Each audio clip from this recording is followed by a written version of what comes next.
I recently tasted some burnt egusi as part of someone's cooking experiment, and the flavor surprisingly tasted like roasted coffee grounds.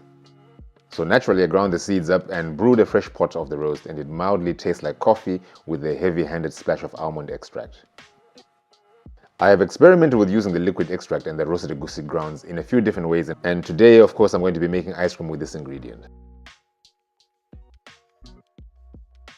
First, inspect the seeds, checking for any contaminants like sand, seed skins, and of course discarding any seeds that have gone off. Egusi are processed by hand, and there often is a need to do this last inspection before cooking with them.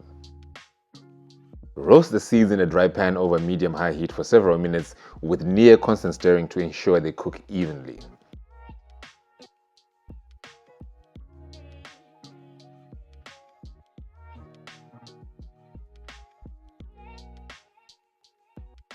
The dry roasting leads to browning and caramelization and eventually burning, and these are all opportunities to change the flavor profile to something that at the very least echoes roasted coffee and also just changes your experience of the egusi itself. Taste the seeds every so often and stop roasting once you're happy with the developing flavor. Remove from the heat and immediately transfer the seeds to a bowl to ensure that they don't overcook in the warm pan. I went quite dark and smoky with mine, as this is my preferred intensity at the moment. Once completely cool, pulse the seeds in a blender or food processor, or finely chop them with a knife. If you're using a blender, be careful not to overwork them, as you could end up making a paste instead of a powder.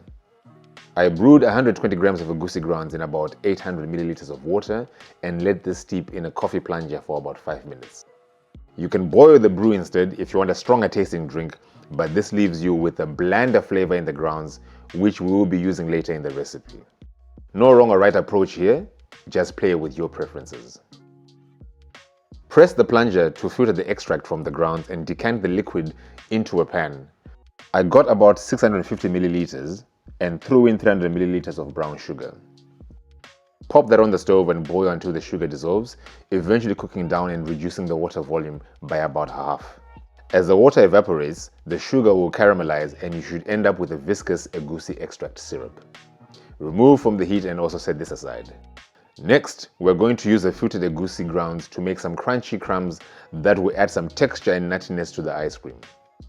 In a pan, combine 1 cup flour, a third of a cup brown sugar, half a cup sesame seeds, the still wet egusi grounds, about half a cup as well, half a teaspoon of salt, and 120 grams of diced butter.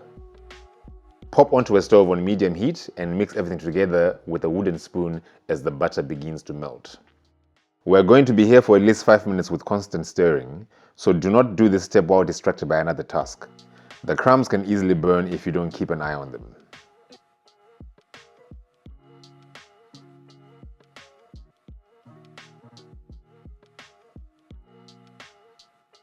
Continue until the flour is cooked through and the crumbs feel dry like biscuit crumbs.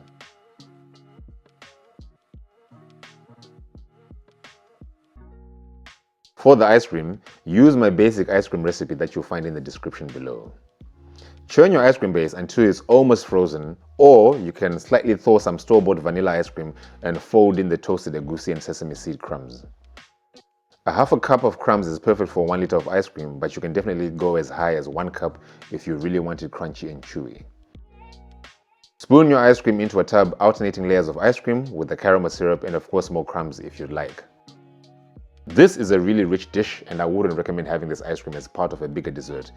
It stands well on its own with crunchy, syrupy, salty, sweet, earthy, and nutty elements throughout each scoop.